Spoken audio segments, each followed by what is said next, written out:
Om Shanti and welcome to this special conversation, Being More Than Your Moods.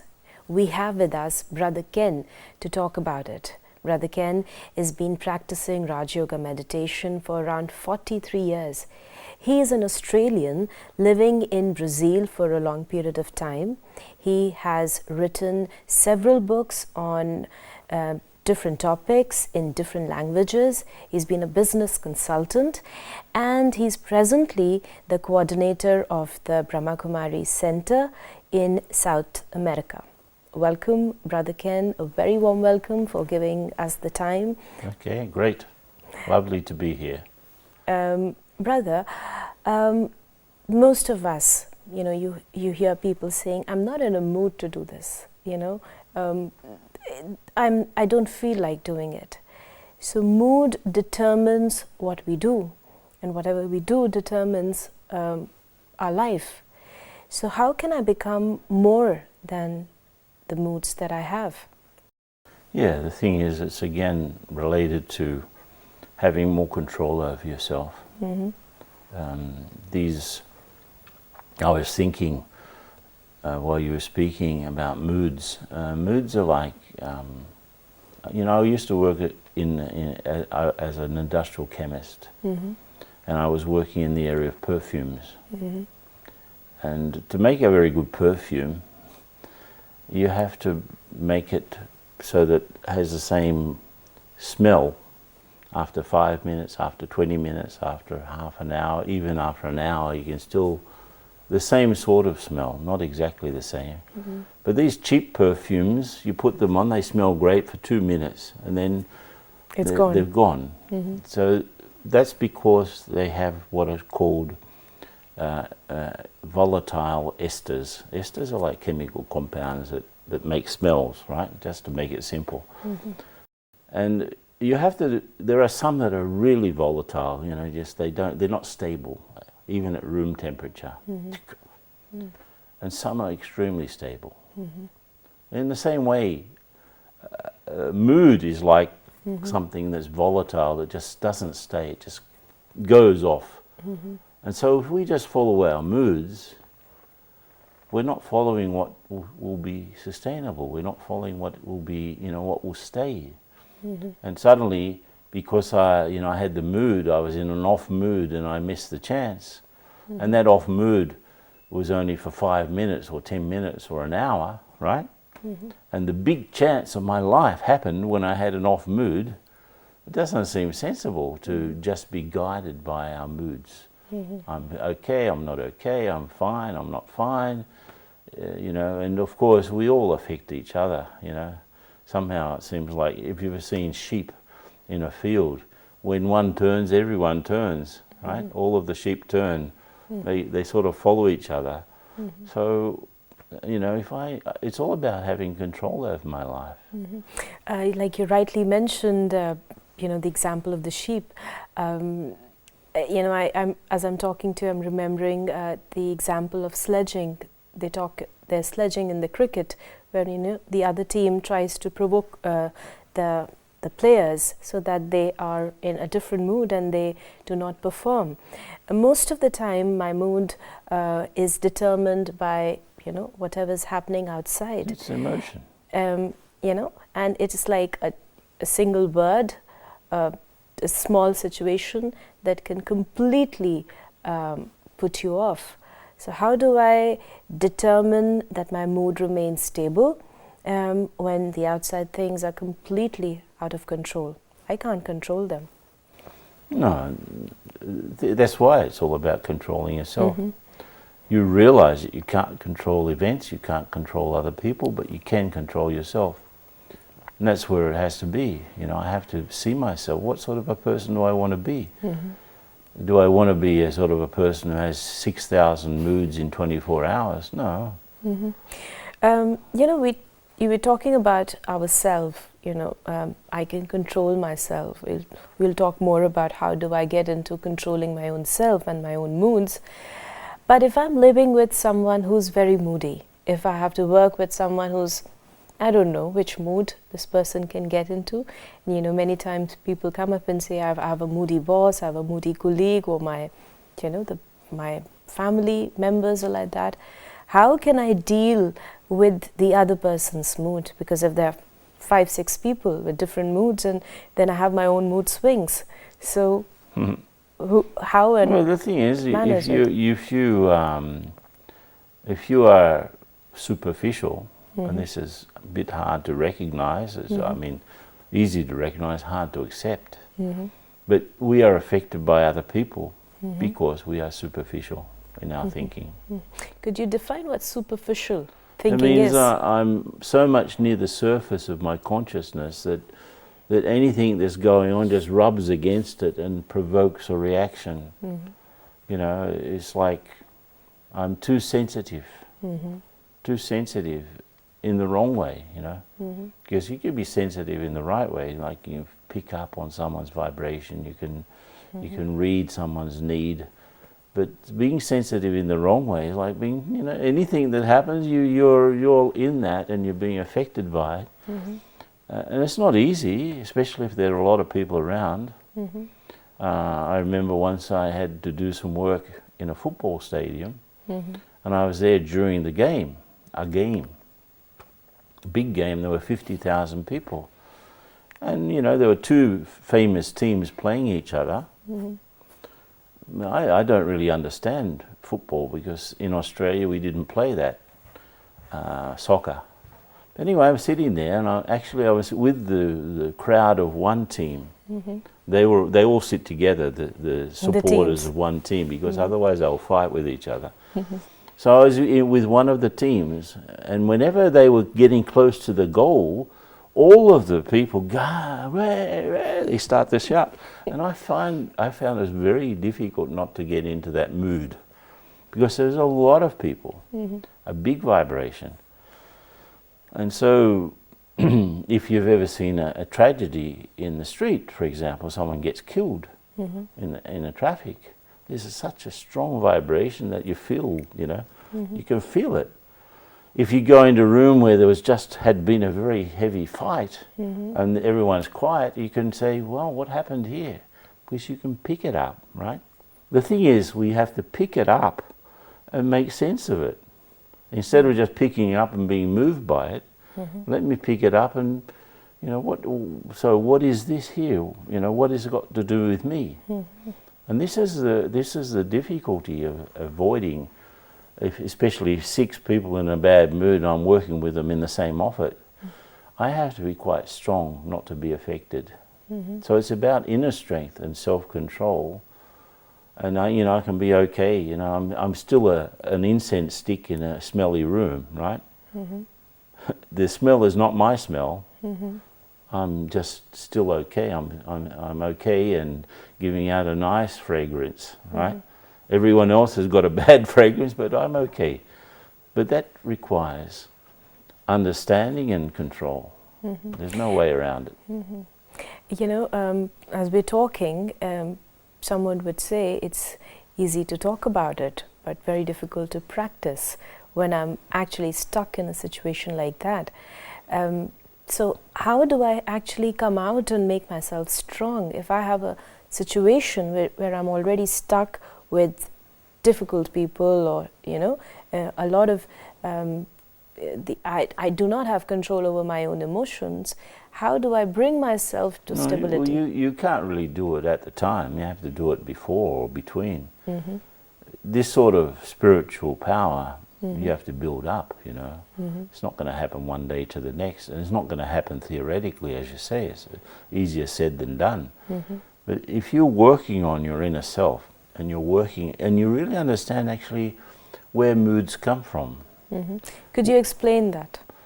I use an analogy where, you know how the tides of the ocean, why are there tides? Because of where the moon is, right?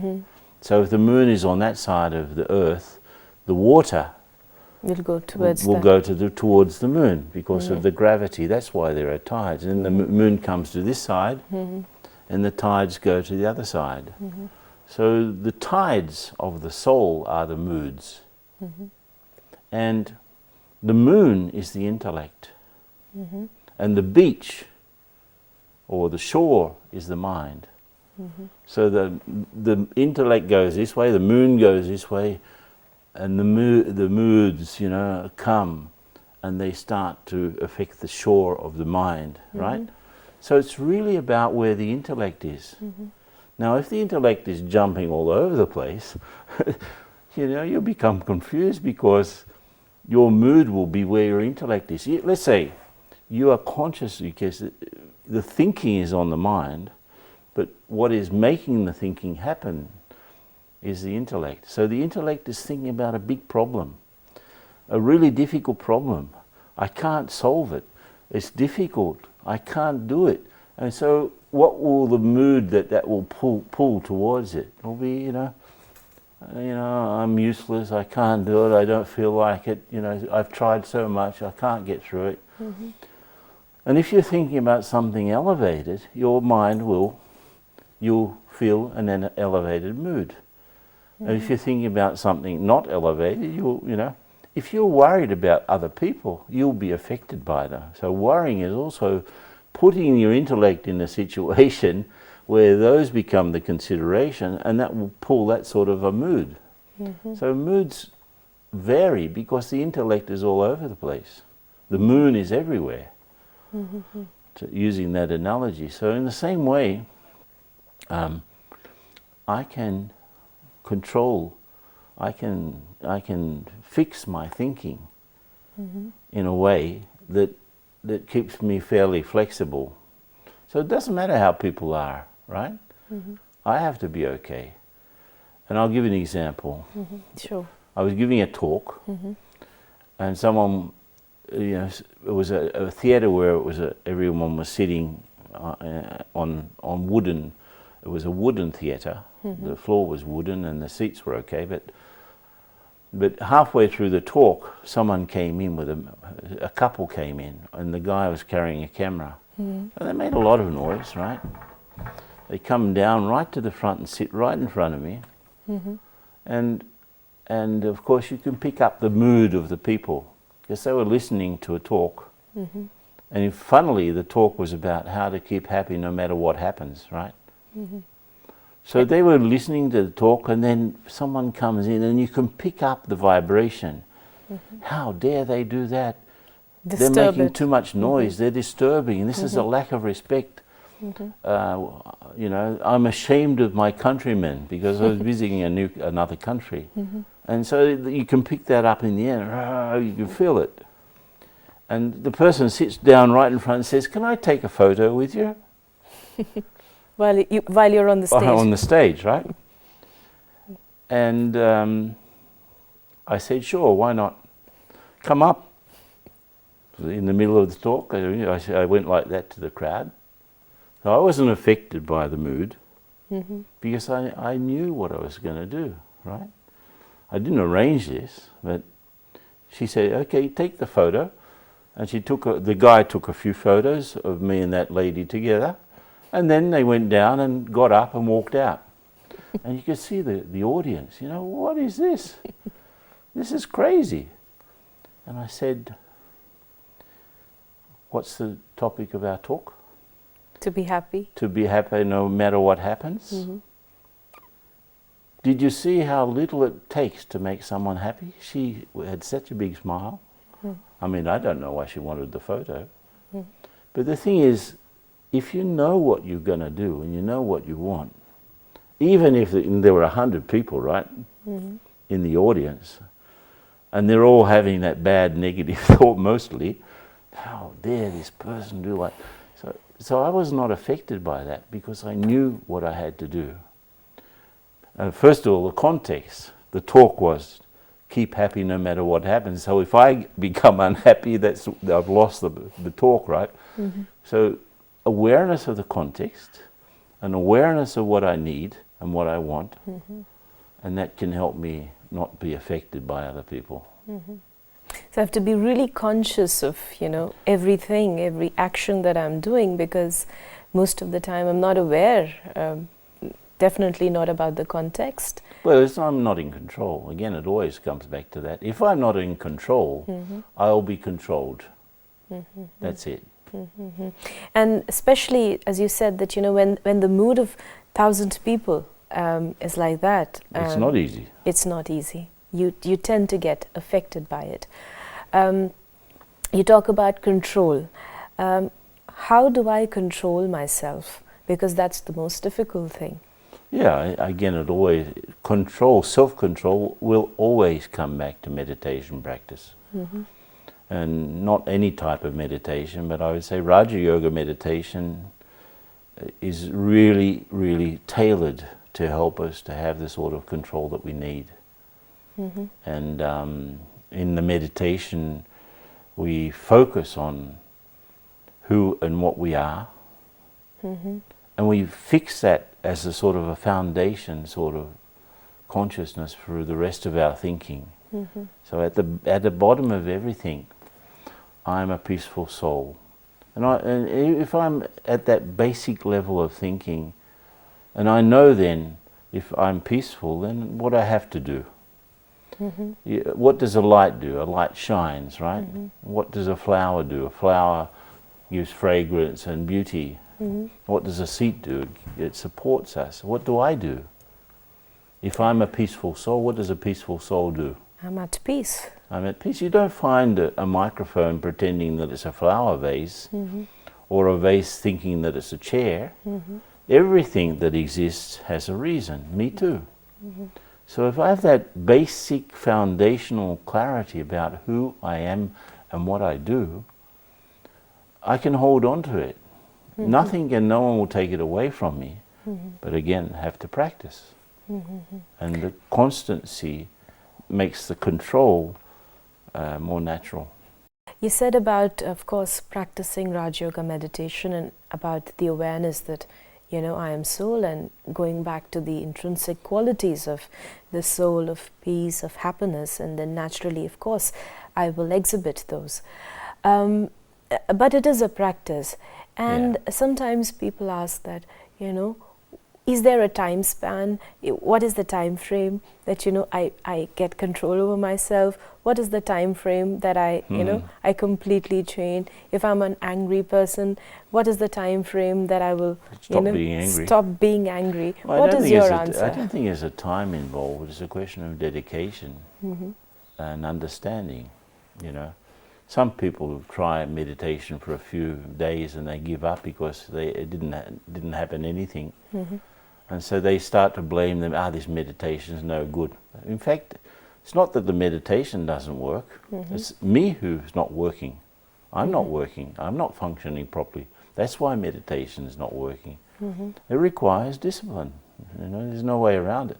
The word discipline from Latin, disciplinare, it means to teach. Okay. So self-discipline is what I need to teach myself. That's why they have disciplines at the university. That's what you learn. So a discipline is what I need to teach myself.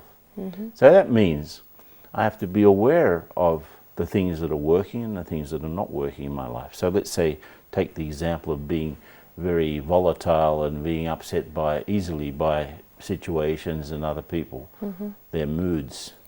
So that should be an indicator for me that something's not right, that I'm not stable enough. I'm still volatile. Anything can happen, because anything can happen out there, I'm also pulled into it. But if I take the reins, instead of just being led along, I take the reins and lead myself along, it means that I have to dedicate some time to it. Now the best time is the early morning, before you start getting involved in your activities. And from time to time during the day, you can top up that thinking, stop now and then, check where you're at, and go back inside and see and strengthen yourself from the inside out. And then at the end of the day, check what went right, what went wrong, and make the changes for the next day. And that's the sort of discipline it requires. There's not a magic pill that you can take. Okay, I'll take this pill and I'll be completely free from other people's moods. It will not happen. You have to change, and then that will bring the changes. You know, as you're speaking, I understand. You know, I take this analogy of if there's sun outside and you've got a sunscreen, so it's got a, like, for 2 hours it's there. I'll reapply it in order to save myself. Right. You know, I have to. But if it's a very strong sun and you've only got factor 30, to block the ultraviolet rays, you need actually some days of factor 50 or 70 to not get burnt. So sometimes you haven't put enough on as well. So I need to do it, and you know, this is what we say, the traffic control. You know, to apply that cream to save yourself, even if there's scorching heat. But if I need to be there in the sun, do my job, I need to use some method. Well, you've been talking about the sun also. So there is a physical sun, and there's a subtle type of sun, not sort of bright like the physical sun. But it's also not shining out physical light, it's shining out love and peace and happiness. That subtle sun is called God, right? Now, I have to be affected more by that sun to not be affected by, you know, the light or the lack of light of other things. If that subtle sun is affecting me, and through meditation, that's yoga actually means that, Raja Yoga, the connection that makes me the sovereign, Raja Yoga. It's the connection between me, the soul, and God. And if I can make that connection a very loving connection, one thing is that I have peace, love and happiness inside me, but they're not constant and stable. They need to be empowered. So I need power. I don't know, I have everything except power, right?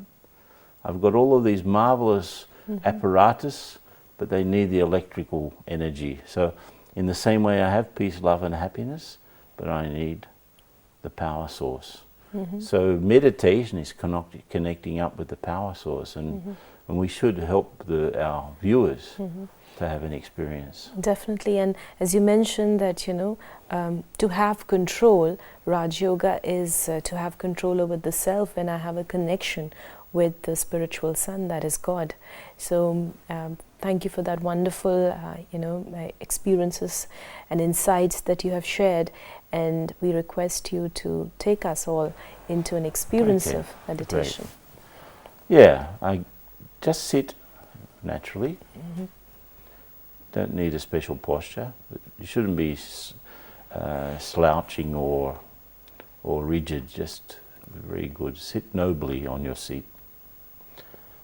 Don't need to close your eyes. You can fix your vision, just let it rest at some point in front of you without actually seeing it. Don't focus. Remain unfocused, actually.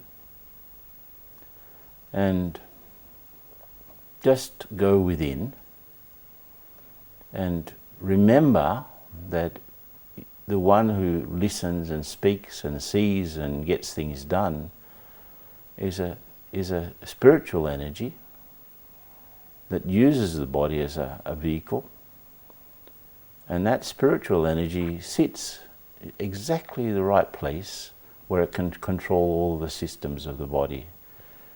In the middle of the forehead, behind here, a couple of centimeters, between the two sides of the brain, there's a subtle seat. So just sit there mentally and turn your minds inwards and upwards. Feel that you're surrounded not by the room that you're sitting in, but you're actually this tiny point of spiritual energy, the soul, surrounded by a world of light.